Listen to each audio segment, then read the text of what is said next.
হালকা দুলছে। বিজন গিয়ে দেখল বাইরে কোথাও কেউ নেই, শুধুই অন্ধকার। কিন্তু জানালার রডের উপর কারোর রক্ত হাতে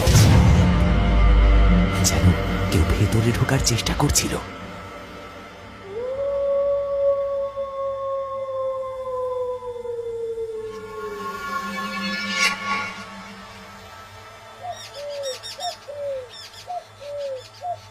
সকাল হতেই সবাই এসে ভিড় জমিয়েছে শ্মশান ধারে সেই কুঠিরে, যেখানে কাল রাতে ডোম মারা গেছে। কেউ দরজা খুলতে সাহস পাচ্ছে না। সবাই যেন কিছু একটা দেখে ভয়ে পিছিয়ে আসছে। কিরে, কি হলো?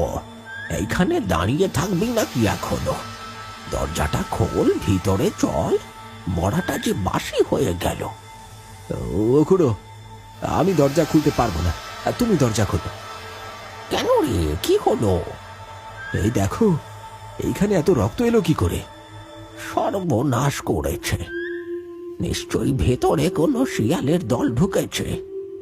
ইস, কি সর্বনাশটাই না হলো! তাড়াতাড়ি দরজা খোল। সবাই ভাবল মরাটা সারা রাত পড়েছিল, আর সেই সুযোগে শেয়ালের দল ঘরে প্রবেশ করেছে, আর হয়তো শরীরটা ছিঁড়ে খেয়েছে। কিন্তু সবাই যখন দরজা খুলে ভিতরে গেল, তখন সকলে নির্বাক হয়ে গেল। চৌদাল ফাঁকা, ঘরের দরজাটা এখনো বাইরে থেকে বন্ধ, কিন্তু ডোমের দেহ নেই।